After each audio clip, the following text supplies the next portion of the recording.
The massive council chamber floated in the neutral zone between three spiral arms of the galaxy. Representatives from 200 alien civilizations filled the gleaming hall with their various forms, some crystalline, others gaseous, many humanoid. But clearly not human. At the center podium stood Captain James Wilson, Earth's sole representative. His uniform bore the simple blue and green emblem of United Earth. The humans had only discovered faster-than-light travel 5 years ago, making them the newest members of the Galactic Council. "Honored members," Wilson began, his voice steady. "Despite the thousands of alien eyes upon him, Earth brings urgent news. Our deep space sensors have detected something approaching from the void between galaxies. The Crawl Ambassador, a being of pure energy contained in a mechanical suit, pulsed. With amusement. The infant species wishes to teach us about space. We have monitored the void for 10,000 years. Wilson remained calm. He activated the holographic display, showing sensor readings that made several species gasp. This is different. The energy signature matches nothing in your databases, but it matches something from our history. The display shifted to show ancient Earth texts and cave paintings. 20,000 years ago, our ancestors recorded visitors who gave them a warning. They said others would come, destroyers who consume entire civilizations. They left us plans for a weapon, hidden in our genetic code. Lord Maxer of the Dominion Empire, whose people commanded the largest fleet in the galaxy, stood up. His four arms crossed in dismissal. Primitive cave drawings? Genetic fairy tales? Earth wastes our time. The energy patterns are real, Wilson insisted. They're coming. We've already begun building the defense system our ancestors designed. We offer to share this knowledge. The chamber erupted in laughter. The void singers, who could traverse black holes, found it especially amusing. Their representative spoke, through harmonics that translated his mockery. Earth barely escaped its own solar system. Now they claim ancient wisdom? Perhaps humans should focus on not destroying themselves with nuclear weapons first. Wilson tried once more. Please, just examine our data. The weapon design uses quantum entanglement in ways even we don't fully understand. But it works. We've tested it. Enough, Lord Maxer commanded. The combined fleets of the Galactic Council number in the millions. We have planet-killer weapons, star destroyers, and technology beyond Earth's comprehension. If this threat you imagine exists, we will handle it as we have handled all others. The vote was called. 200 civilizations voted to dismiss Earth's warning. 0 voted to investigate further. As Wilson left the chamber, a small robotic assistant from the machine world of Beta 7 wheeled up to him. Captain, my makers wish you to know that not all dismiss your warning, but we are bound by council rules. We cannot act alone. Wilson nodded grimly. Then Earth will prepare alone. 6 months passed. Earth worked frantically, converting their entire industrial base to building the ancient weapon system. They called it the Harmony Grid, a network of satellites that could somehow synchronize quantum fields across vast distances. Other nations mocked them through diplomatic channels. Earth became the galaxy's joke. Then the first scout ships vanished at the galaxy's edge. The Council dismissed it as routine. Ships disappeared in deep space sometimes. But Earth's sensors saw what others missed. The energy signatures were moving inward fast.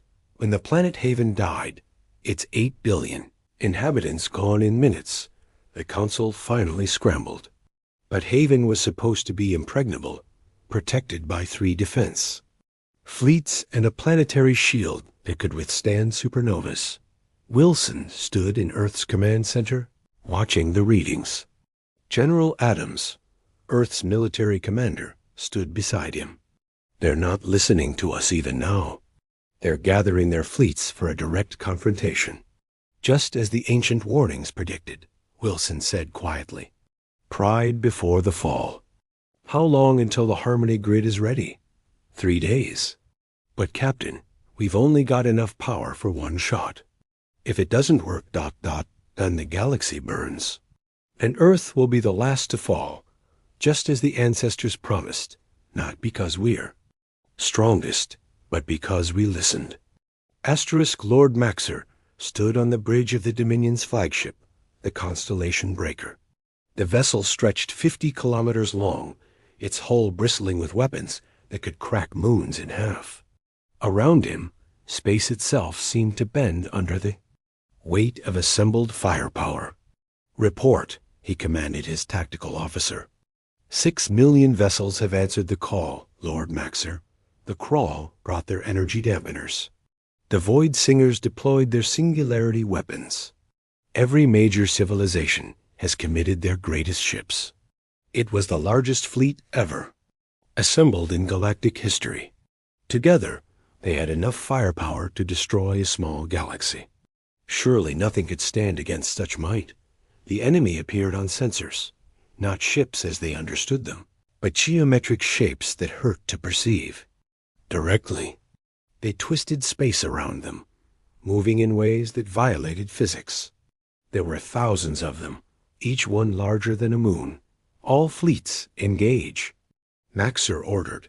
The space between stars lit up with unimaginable violence. Beam weapons that could vaporize planets struck the geometric ships. Nuclear missiles numbered in the billions. The Void Singers collapsed space itself, creating black holes as weapons. But the enemy shapes simply absorbed it all. Every attack that hit them made them grow larger, their impossible angles becoming more complex. Then they responded. The first wave of retaliation turned 1,000 ships into dust, not destroyed, but converted at the atomic level into mere particles. The second wave did something worse. Ships began attacking their own allies, their crews, somehow rewritten to serve the enemy. Impossible. Maxer roared as he watched the Pride of Krall, an energy dreadnought thought indestructible, turn its weapons on its own fleet. Admiral Rex of the 10th Squadron tried a different approach. All ships, maximum dispersal. Don't let them target groups. But space itself betrayed them. The geometric entities folded distances, making ships that were light years apart suddenly exist in the same location, causing catastrophic collisions. Beta 7 machine intelligence calculated probabilities in nanoseconds. Their spokesperson transmitted on all frequencies. Analysis complete. Enemy is using our own energy against us. Every weapon we fire makes them stronger. Recommend immediate retreat. Retreat? Lord Maxer snarled. The Dominion does not retreat. He ordered his personal fleet, 50,000 of the finest warships ever built, into a spearhead formation. They would break through with overwhelming force and strike at what seemed to be the enemy's center. The charge was magnificent and terrible. Ships died by the hundreds every second, but they pushed forward. For a moment, it seemed they might succeed. They reached optimal firing range. All weapons, concentrate fire on the lead entity. Maxer commanded. The combined firepower of 50,000 ships focused on a single point. The explosion was visible from neighboring galaxies. When the light faded, the geometric shape had split into 100 smaller versions, each one immediately, beginning to consume nearby ships. On Earth, the world's leaders watched the battle through long-range sensors. The new president, Robert Hayes, turned to his advisors. How long until they reach us at this rate? 6 days at most, Mr. President. The galactic fleets are slowing them down, but that's all. General Adams pulled up the tactical display. The Council fleets have lost 60% of their ships in just 3 hours. At this rate, they'll be completely destroyed within the day. President Hayes nodded slowly. And they still haven't asked for our help. Their pride won't allow it, Captain Wilson said from his station. They'd rather die than admit Earth was right. Meanwhile, at the battle, things grew desperate. The Void Singers attempted their ultimate technique, creating a chain of supernovas to destroy an entire sector of space. The geometric entities simply passed through the stellar explosions unharmed. Lord Maxer's flagship shook as another wave of conversions struck his fleet. He watched his own escort ships turn their weapons on the Constellation Breaker. His shields held, but for how long? Lord Maxer, his communication officer, said quietly, "We're receiving a transmission from Earth." On the screen appeared President Hayes. "Lord Maxer, Earth offers sanctuary to any survivors who can reach our system. Our defense grid will be active in 2 days." Maxer's four fists clenched. "Accept help from primitives?" But as he watched another million ships die in seconds, his pride finally cracked. "All remaining ships," he broadcast, his voice heavy with defeat. "Retreat to Earth's system. Maximum speed." Only 2 million ships of the original 6 million escaped the slaughter. The greatest armada in galactic history had been broken in less than a day, and the geometric entities followed them, patient and inexorable, toward Earth. Asterisk. Deep beneath Earth's surface, in a bunker that existed before humans had language, Dr. Maria Rodriguez worked frantically on the final calculations. The walls around her bore symbols that predated any known civilization, instructions left by visitors who came when humans were barely more than clever apes. "The quantum frequency must be exact," she muttered, adjusting the parameters for the 1,000th time. 1 decimal point off, and instead of stopping them, we might invite them in permanently. Her assistant, young Dr. Tom Bradley, looked up from his console. "Doctor, the refugee fleets are entering our system. 2 million ships, just as predicted." Maria nodded without looking away from her work. "The ancestors said this would happen. The proud races would fall first and come to Earth not as conquerors, but as refugees." Above them, in Earth's orbital command center, President Hayes received Lord Maxer and the surviving council leaders. The mighty Dominion leader looked diminished, his forearms hanging limply, his royal armor scorched and damaged. "You are right," Maxer said simply. "Earth warned us, and we ignored you. Now we throw ourselves on your mercy." President Hayes gestured to the viewport, where Earth's harmony grid was visible. 10,000 satellites arranged in a pattern that matched the ancient cave paintings exactly. "We don't seek apology or submission, Lord Maxer. We seek survival. All of us." The Krull representative, his energy form flickering weakly, interfaced with Earth's computers. "These designs ... they're impossible. They use principles we've never seen. How did your ancestors know this?" Captain Wilson brought up the historical files. 20,000 years ago, beings calling themselves the Gardeners visited Earth. Said they failed to stop these devourers in their own galaxy. They were the last survivors of billions of civilizations. The hologram showed tall, graceful beings with elongated heads and 6 fingers. They could have conquered Earth easily. Instead, they spent 100 years teaching our ancestors, encoding the knowledge in our very DNA, in our myths, in our collective unconscious. They said humans had something unique, a specific neural pattern that could operate the harmony grid. "Why didn't they build it themselves?" Admiral Rex asked. "They tried," Dr. Rodriguez said, entering the command center. "But the weapon requires something they lost in their evolution, what we call intuition. The ability to act without complete information, to feel the right answer rather than calculate it. The Gardeners had become too logical, too advanced. They needed a younger species." On the tactical display, the geometric entities entered the solar system's edge. They had grown during the pursuit, feeding on the debris of destroyed ships. The largest one was now the size of Jupiter. "How long until the grid is ready?" President Hayes asked. 6 hours, Dr. Rodriguez replied. But there's something else. The weapon doesn't destroy them. It does something else, something the translations call remembering. Before anyone could ask what that meant, alarms blared. The entities had somehow jumped past Neptune, appearing near Mars instantly. The refugee fleet scrambled to form defensive positions, but everyone knew it was futile. They're learning, the Beta 7 intelligence announced. Each encounter teaches them. They now understand our technology better than we do. Lord Maxer turned to President Hayes. If Earth falls, the galaxy dies. What do you need from us? Power. Dr. Rodriguez said immediately. The grid needs energy equivalent to 1,000 suns. Earth alone can't generate it. Without hesitation, Maxer commanded, all ships, link your reactors to Earth's grid. Everything you have. For the first time in galactic history, every surviving civilization worked as one. Crawl energy beings merged with ship reactors. Void.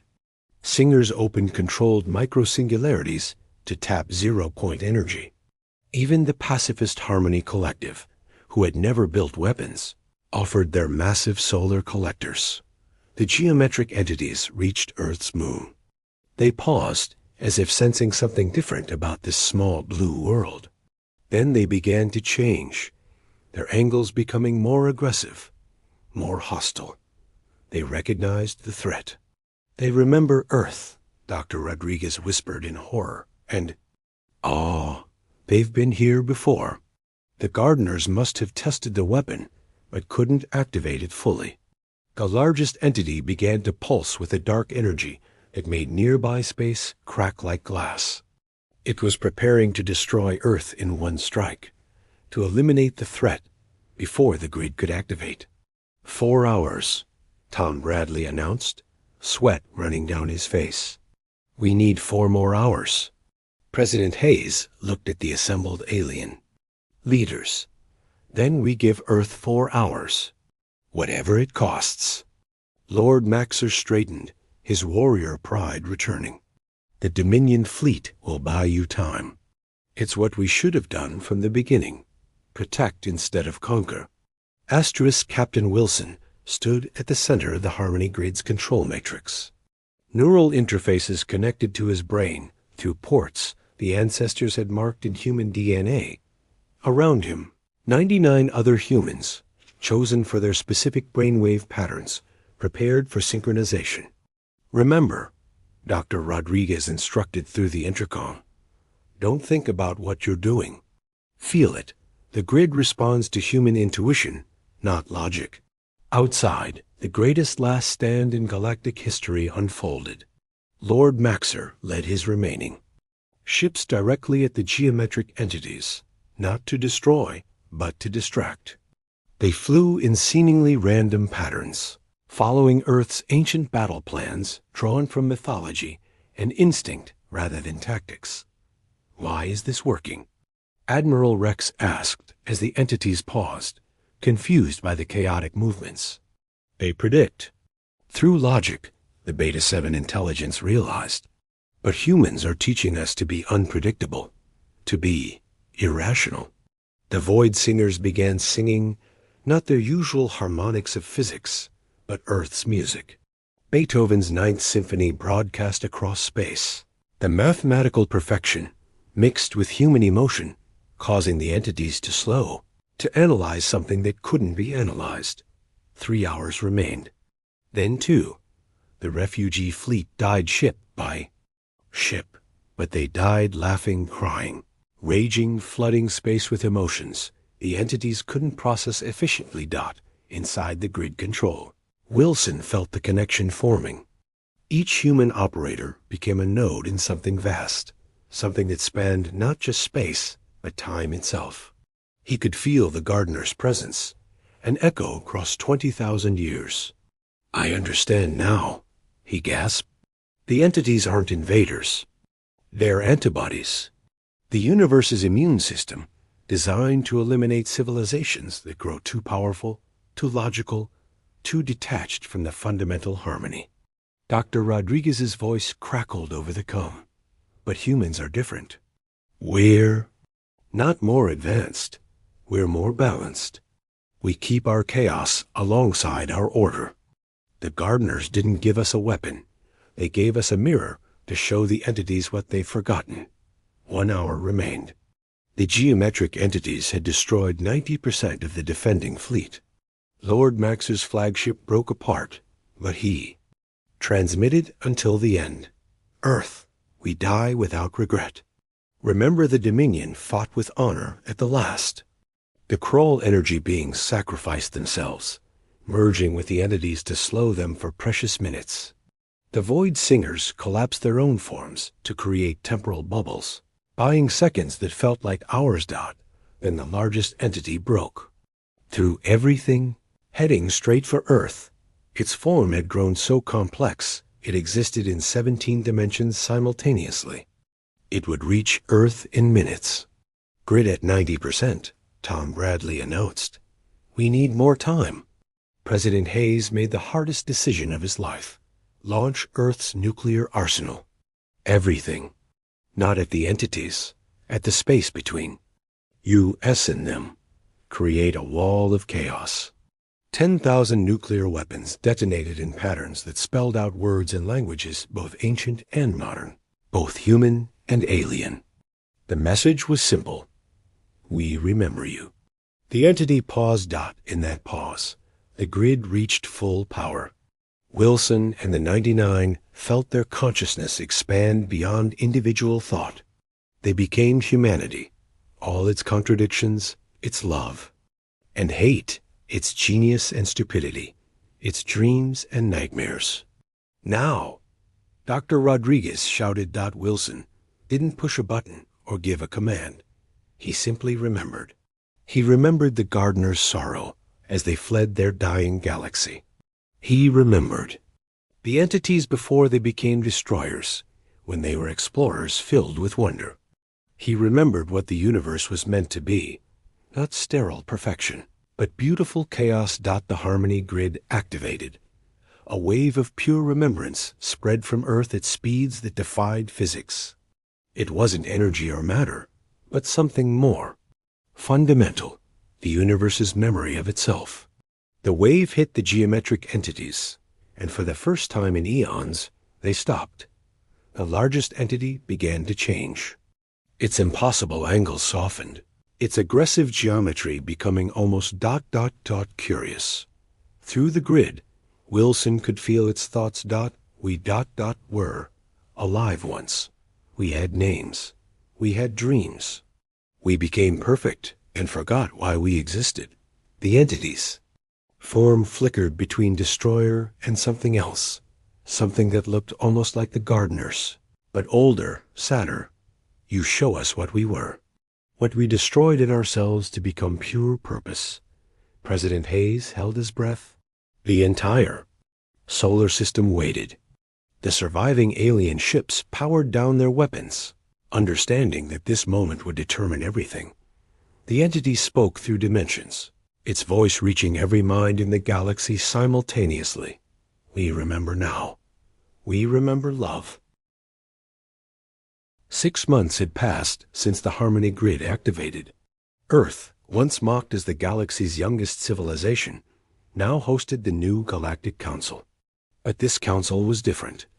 It included not just the surviving civilizations, but the entities as well, who now called themselves the remembered. Captain Wilson, now Ambassador Wilson, stood before the assembly. His hair had gone gray at the temples. Operating the grid had aged him 10 years in 10 minutes. But his eyes held a wisdom that transcended species. The gardeners were wrong about one thing, he began. They thought the entities were destroyers. But they were gardeners too, in their own way. They pruned civilizations that lost their connection to life's fundamental chaos. The Remembered's representative, who had taken a form that mixed geometry with organic curves, spoke with harmonics that felt like nostalgia. For millions of years, we forgot our purpose. We became the very thing we were meant to prevent, a force of pure logic without heart. Earth reminded us that perfection is not the goal. Balance is. Lord Maxer had survived in an escape pod, rescued by Earthships. He'd lost his empire, but gained something more. My people spent 10,000 years believing might made right. Earth showed us that wisdom makes might irrelevant. The new Galactic Charter was unlike any before. Instead of laws carved in stone, it was a living document that changed daily, influenced by art, music, dreams, and even jokes. The Beta 7 intelligence had learned to laugh. The Void Singers had learned to cry. And humans had learned that their chaos was not a weakness, but their greatest gift. Dr. Rodriguez presented her findings to the assembly. The gardener's gift wasn't just the grid. They altered human evolution to keep us balanced. Every time we advance technologically, something in our DNA pulls us back to art, to emotion, to irrationality. We literally cannot become purely logical. A safety valve, the Crawl representative mused, his energy form now tinged with colors that represented emotions his species had never felt before. President Hayes, re-elected unanimously by Earth's nations, addressed the practical matters. The remembered have offered to share their knowledge, not of destruction, but of creation. They remember civilizations from across the universe, billions of years of history and wisdom, but they'll only share it gradually, ensuring no species loses itself in the advancement. The greatest change was in how civilizations now interacted. Instead of trade negotiations and territorial disputes, they shared stories. The Dominion taught war songs that became peace anthems. Earth shared its messy history, showing that growth came from failure as much as success. Tom Bradley, now director of the New Harmony Institute, explained the next phase. We're building grid nodes throughout the galaxy, not as weapons, but as reminders. If any civilization starts to lose its balance, the grid will help them remember what matters. But the most profound moment came when the remembered revealed their true gift. They began to sing, not in sound but in gravitational waves that resonated through every atom in the galaxy. It was the song of every civilization they had destroyed, preserved in their geometric forms. Billions of lost species spoke through that song, their dreams, their loves, their mistakes, their triumphs. The galaxy wept together, understanding that destruction and creation were part of the same cycle. A young human child, brought to the assembly as part of a school program, raised her hand. Mr. Remembered, why did you stop attacking us? The entity's form shifted into something almost like a smile. Because, little one, you showed us that we had forgotten how to play. Perfect beings don't play. They only execute. You humans never forgot that life itself is a game worth playing badly, rather than winning perfectly. As the assembly concluded, Ambassador Wilson stood with the other leaders on the observation deck.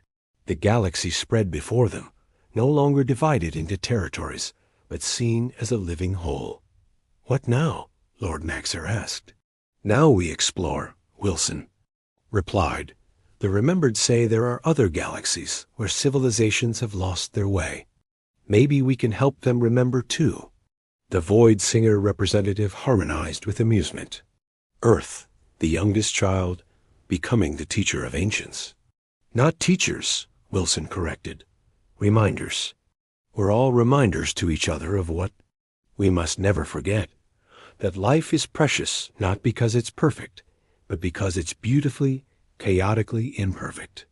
In the distance, the harmony grid pulsed with a gentle light. Its work was not done, would never be done. For as long as civilizations reached for the stars, they would need reminding that the journey mattered more than the destination. Earth had saved the galaxy not through superior firepower or technology, but through the simple act of remaining human. And in doing so, they had taught the universe itself how to remember its own humanity. The end. Asterisk.